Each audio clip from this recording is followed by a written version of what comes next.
नमस्कार दोस्तों। आइए सुनते हैं आज की सुंदर कहानी एक खुशकिस्मत सास की। 40 की उम्र पार कर चुके मोहन ने आखिर अपने ऑफिस की सहकर्मी सुधा से शादी कर ही ली। सुधा जहां एक अनाथ लड़की थी, इसलिए अपने चाचा चाची के पास पली बड़ी। वहीं दूसरी ओर मोहन की केवल माता जी हैं। पिताजी का स्वर्गवास उसकी छोटी उम्र में ही हो गया था। सुधा ने आते ही घर का सारा काम बहुत अच्छे से संभाल लिया। वे अपनी बीमार सासू माँ का अच्छे से ख्याल रखती। लेकिन शादी के बीते 1 साल बाद उसने एक आदत बना ली थी। वो अब अपनी सासू माँ के पास बैठकर कुछ नहीं खाती थी। पहले तो दोनों सास बहू साथ में ही खाना खाती थी।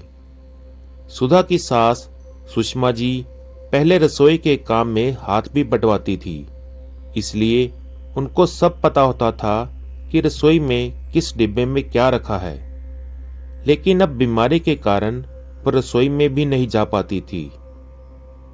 माँ जी, ये लीजिए चाय बिस्किट। शाम को हॉल में अपनी सास सुषमा जी को चाय बिस्किट पकड़ाकर सुधा खुद थोड़ा दूर अपनी चाय लेकर पीने बैठ गई। वो एक लाल रंग के डिब्बे में से निकालकर खुद भी कुछ खा रही थी।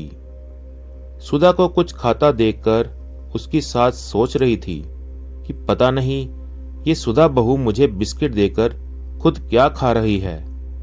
मैं तो उठकर देख भी नहीं सकती।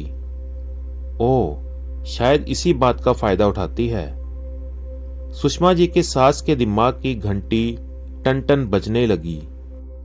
जरूर कुछ अच्छा ही खा रही होगी, तभी तो मुझसे दूर बैठती है। मुई, बुढ़ापे में ये आंखें भी तो कमजोर हो गई हैं। साफ साफ कुछ दिखता भी नहीं। रात को भी चैन नहीं मिल रहा था। कभी वो सोचती कि छोड़ो ना, कुछ भी हो, मुझे तो समय पर सब कुछ मिल ही जाता है। लेकिन दूसरे ही पल मन में आता, अरे ऐसे कैसे छोड़ दूं?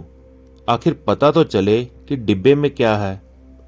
आखिर उससे रहा नहीं गया तो टसकते मसकते हुए पहुंच ही गई रसोई में।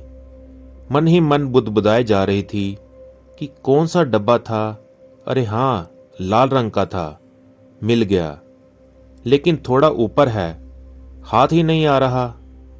कांपते हुए हाथों से उतारने की कोशिश कर ही रही थी कि डिब्बा धड़ाम से नीचे गिर गया। हे भगवान, ये क्या? ये टुकड़े किस चीज के हैं? इतनी ही देर में सुधा और मोहन आवाज सुनकर भागते हुए आए। क्या हुआ माँ जी, कुछ चाहिए क्या? सुधा बोली, हाँ बहू, वो दवाई से मुंह कड़वा हो गया था, इसलिए शक्कर का डिब्बा ढूंढ रही थी। सक पकाते हुए सुषमा जी ने कहा, माँ जी, मुझे बोल दिया होता, एक आवाज ही दी होती। खैर, कल से मैं आपके कमरे में मिश्री रख दिया करूंगी।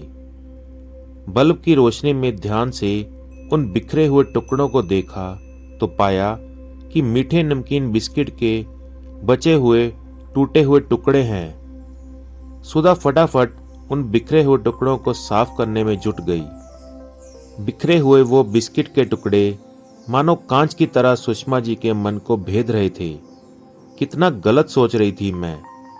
बहू मुझे साबुत बिस्किट देकर खुद टूटे और बचे हुए टुकड़े खाती है।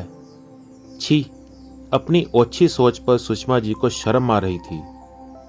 दूसरे दिन शाम को जब सुधा ने सुषमा जी को चाय बिस्किट दिए तो सुषमा जी ने कहा कि बहू, मेरे दांतों से बिस्किट जल्दी से टूटते नहीं, तो तुम मुझे वो टुकड़े दे दिया करो।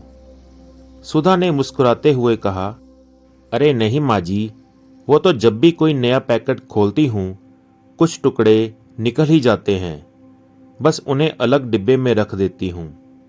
आपके पास तो कोई ना कोई आता रहता है, कोई देखेगा तो अच्छा नहीं लगता।